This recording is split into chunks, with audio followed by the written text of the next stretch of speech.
Hello friends, டெய்லியும் பார்த்தீங்க அப்படின்னா ப்ரீவியஸ் இயரில் நடந்த டிஎன்பிஎஸ்சி வினாக்கள்லேருந்து 5 வினாக்கள் பார்த்துட்டு வரோம். அதில் இன்றைக்கி முதல் வினா பாருங்கள்.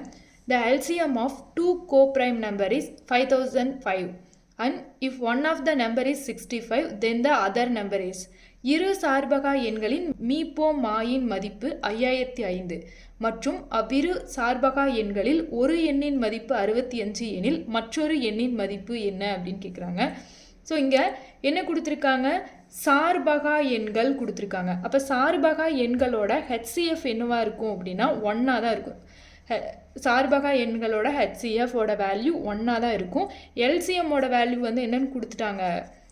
5005 கொடுத்துட்டாங்க. இப்படி கொடுக்கும்போது எல்சிஎம் அண்ட் ஹெச்சிஎஃப் ஒரு எண் கொடுத்துட்டு மற்றொரு எண் கேட்குறாங்க அப்படின்னா இதுக்கு ஃபார்முலா ஒரு எண் அப்படிங்கிறத ஏன்னு எடுத்துக்கலாம், மற்றொரு எண் அப்படிங்கிறத பின்னு எடுத்துக்கலாம். Equal to LCM into HCF அப்படிங்கிறதான் இதுக்கான ஃபார்முலா. ஓகேங்களா? அப்போ ஒரு எண் என்னன்னு கொடுத்துட்டாங்க? 65. மற்றொரு எண் தான் நம்ம கண்டுபிடிக்கணும், பி தான் கண்டுபிடிக்கணும். அடுத்து எல்சிஎம்மோட வேல்யூ 5005 கொடுத்துட்டாங்க. சார்பகா எண்களோட ஹெச்சிஎஃப் எப்பயுமே 1 தான் இருக்கும். அப்போ இப்போ கேன்சல் பண்ணோம் அப்படின்னா என்னாகும்? பி ஈக்குவல் டு 5005 இன்ட்டு 1 பெருக்கல்ல இருக்கிறது இங்கே வரும்போது வகுத்தல் ஆகும்.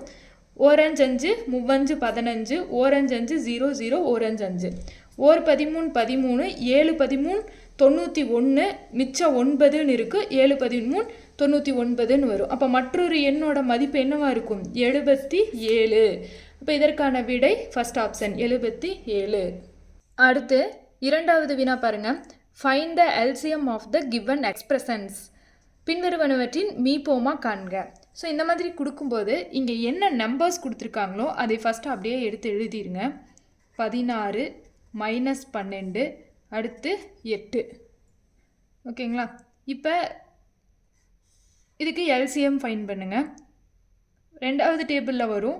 ஸோ 8×2 16, 6×2 12, 4×2 8. திருப்பியும் செகண்ட் டேபிளில் போடலாம். 4×2 8, 3×2 6, 2×2 4. அடுத்து பார்த்தீங்க அப்படின்னா செகண்ட் டேபிளில் வரும். 2×2 4, 3 செகண்ட் டேபிளில் வராது. 2 வரும்போது 4×2 வரும். அடுத்தது எதுலேயும் காமனாக போட முடியாது. ஸோ எல்லாத்தையும் இப்போ மல்டிபிள் பண்ணிடலாம். அப்போ என்ன வரும்? 2×2 4, 2×2 4, 4 16, 16 பெருக்கல் -3, 6×3 18, மிச்சம் 1, 1×3 3, 3×3 4, 16×3 48 அப்படின்னு சொல்லி வரும். ஸோ -48. இப்போ -48 வரும். இந்த ஃபஸ்ட் 2 ஆப்ஷனும் வராது. இது ரெண்டில் எது அப்படின்னு சொல்லி பார்த்தோம்னா நெக்ஸ்ட்டு நம்மளுக்கு இங்கே எல்லா இதுக்குமே வந்து வேரியபிள்ஸ் கொடுத்துருக்காங்க. அப்போ வேரியபிள்ஸில் இருக்கிறதுலையே ஹையஸ்ட் பவர் என்ன அப்படின்னு சொல்லி பார்க்கணும். என்ன எல்சிஎம் அப்படின்னா ஹையஸ்ட் பவர் பார்க்கணும். அப்போ எம் அப்படிங்கிறதுல highest power m². So -48 m². அடுத்து எண்ணில் எடுத்தோம் அப்படின்னா n² highest power. So n² வரும். அப்போ இதுக்கான ஆன்சர் சி ஆப்ஷன். அடுத்து மூன்றாவது வினா. 15 ஆண்கள் ஒரு வேலையை முடிக்க 40 நாட்கள் எடுத்துக்கொள்வர் எனில் அவர்களுடன் மேலும் 15 ஆண்கள் சேர்ந்தால் அதே வேலையானது முடிய எத்தனை நாட்கள் ஆகும்னு கேட்குறாங்க. ஸோ வந்து இந்த மாதிரி கொஷின் கேட்கும்போது என்ன ஃபார்முலா யூஸ் பண்ணுவோம் அப்படின்னா ஆட்கள் இன்ட்டு நாட்கள் பை வேலை, ஆட்கள் இன்ட்டு நாட்கள் பை வேலை அப்படிங்கிற ஃபார்முலா யூஸ் பண்ணுவோம். ஓகேங்களா? ஸோ இங்கே எத்தனை ஆட்கள் இங்கே பார்த்தோம் அப்படின்னா 2 தான் கொடுத்துருக்காங்க. ஃபஸ்ட்டு ஒரு பார்ட், அடுத்து ஒரு பார்ட் கொடுத்துருக்காங்க. ஸோ 2 ஈக்குவல் டு அப்படின்னு சொல்லி கம்பேர் பண்ண போகிறோம். ஓகேங்களா? இங்கே ஃபஸ்ட்டில் எத்தனை ஆட்கள்? 15 ஆண்கள். ஸோ 15 இன்ட்டு எத்தனை நாட்கள்? 40 நாட்கள். எத்தனை வேலை செய்கிறாங்க? ஒரு வேலை செய்கிறாங்க. ஈக்குவல் டு அதே மாதிரி செகண்ட் பார்ட்டில் என்ன கொடுத்துருக்காங்க? அவர்களுடன் மேலும் 15 ஆண்கள். ஏற்கனவே 15 பேர் இருக்காங்க. அந்த 15 பேர்த்து கூட இன்னும் 15 பேர் சேர்றாங்க. அப்போ 15 + 15 மொத்தமாக 30 ஆட்கள் ஆயிடுவாங்க. ஸோ 30 ஆண்கள் சேர்ந்தால் அதே வேலையை, அப்போ வேலை அதே 1 தான் கொடுத்துருக்காங்க. எத்தனை நாட்கள் ஆகுது அப்படின்னு சொல்லி தான் கேட்குறாங்க. ஸோ நாட்கள் ஃபைன் பண்ணணும். அப்போ இப்படி இருக்கும்போது இந்த பெருக்கல் இருக்க 30 இங்கே வரும்போது வகுத்தல் ஆகும். அப்போ நம்ம கேன்சல் பண்ணிக்கலாம். அப்போ என்ன ஆகும், 0 0 கேன்சல் ஆகிடும். 1 3 3 I 3 15. அப்போ I 4 20. அப்போ எக்ஸோட வேல்யூ என்னவா இருக்கும், 20. அப்போ இதுக்கான ஆன்சர் 20 நாட்கள் தேவைப்படும். 15 ஆண்கள் ஒரு வேலையை 40 நாளில் முடிக்கிறாங்க அப்படின்னா மேலும் 15 ஆண்கள் சேரும்போது 30 ஆண்கள் ஆயிடுவாங்க.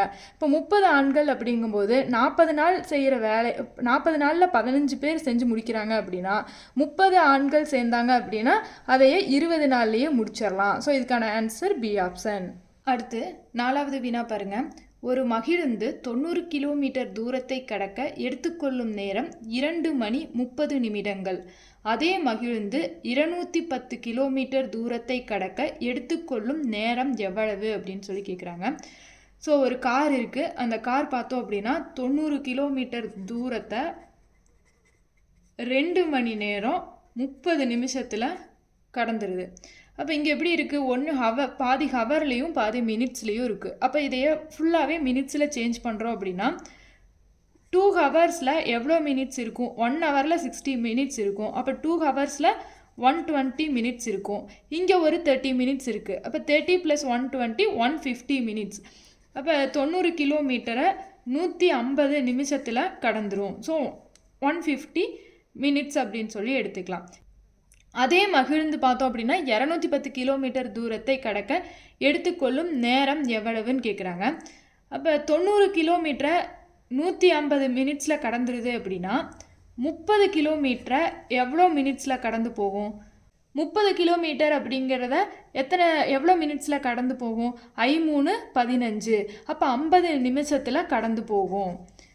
90 கிலோமீட்டரை 150 நிமிடத்தில் கடக்குது அப்படின்னா 30 கிலோமீட்டரை எவ்வளோ மினிட்ஸில் கடந்துரும், 50 மினிட்ஸில் கடந்து போயிடும் அப்படின்னு சொல்லி கண்டுபிடிச்சிடலாம். இப்போ இந்த 30 நிமிஷத்தோட நம்ம 7 பெருக்கணும் அப்படின்னா நம்மளுக்கு என்ன வரும், 7 21 210 கிலோமீட்டர் அப்படின்னு சொல்லி கிடச்சிரும். ஓகேங்களா. அதே மாதிரி அப்போ 50 கூடையும் நம்ம 7 பெருக்கிறோம் அப்படின்னா என்னன்னு கிடைக்கும், 7 35 350 மினிட்ஸ் அப்படின்னு சொல்லி கிடச்சிரும். இப்போ பார்த்தீங்க அப்படின்னா இந்த 350ல் எவ்வளோ மணி நேரம் வரும், 1 ஹவருக்கு நம்மளுக்கு 60 மினிட்ஸ்ன்னு தெரியும். அப்போ எவ்வளோ மணி நேரம் வரும், 1 6 6 2 6 12 3 18 4 24 5 30 அப்படின்னு சொல்லி வரும். அப்போ 60 பெருக்கல் 5ஓட வேல்யூ என்னவா இருக்கும், 300 மினிட்ஸ். அப்போ 5 மணி நேரம் அப்படிங்கிறதா 300 நிமிடங்கள் அப்படின்னு சொல்லி சொல்லுவோம். அப்போ 5 மணி நேரம் 5 ஹவர்ஸ் அப்படிங்கிறத 300 மினிட்ஸ்ன்னு சொல்லியாச்சு. அப்போ ரிமைனிங் நம்மளுக்கு எவ்வளோ மினிட்ஸ் இருக்கும், 50 மினிட்ஸ் இருக்கும். அப்போ 50 மினிட்ஸ். அப்போ 210 கிலோமீட்டர் தூரத்தை கடக்க எடுத்துக்கொள்ளும் நேரம் 5 மணி நேரம் 50 நிமிடங்கள். Second option 5 hours 50 minutes. அடுத்தது 5வது வினா பாருங்க. ஸ்டீஃபன் என்பவர் தனது வங்கியின் சேமிப்பு கணக்கில் ரூபாய் 10,000ஐ 2% தனிவட்டி வீதத்தில் முதலீடு செய்தார் எனில் 4 ஆண்டுகளின் முடிவில் அவர் பெறும் தனிவட்டி எவ்வளவு? ஸோ இங்கே தனிவட்டி சிம்பிள் இன்ட்ரெஸ்ட் என்ன அப்படின்னு சொல்லி ஃபைன் பண்ண சொல்கிறாங்க. ஸோ சிம்பிள் இன்ட்ரெஸ்ட்டுக்கு ஃபார்முலா தெரியும், PNR/100 அப்படிங்கிறது சிம்பிள் இன்ட்ரெஸ்ட்டுக்கான ஃபார்முலா. ஸோ இன்ட்ரெஸ்ட் தான் ஃபைன் பண்ணணும். So simple interest equal to principal 10,000 கொடுத்துருக்காங்க. எத்தனை ஆண்டுகளுக்கு, 4 ஆண்டுகளுக்கு. எத்தனை சதவிகிதம் வட்டி விகிதம், 2% டிவைடட் பை 100. ஸோ இந்த 2 0 கேன்சல் ஆகிடும். அடுத்தது மல்டிபிள் பண்ணோம் அப்படின்னா 4 2s are 8. 8 into 100ஓட வேல்யூ 800. ஸோ எவ்வளோ இன்ட்ரெஸ்ட் எயின் பண்ணியிருப்பாங்க, 800 4 இயர்ஸில் எயின் பண்ணியிருப்பாங்க. ஸோ இதுக்கான ஆன்சர் பி ஆப்ஷன். ஓகே, இதோட பார்த்தீங்க அப்படின்னா இந்த வீடியோவில் 5 வினாக்களும் அதற்கான விடைகளையும் பார்த்துட்டோம். அடுத்த வீடியோவில் இன்னும் 5 வினாக்கள் பார்க்கலாம். தேங்க்யூ.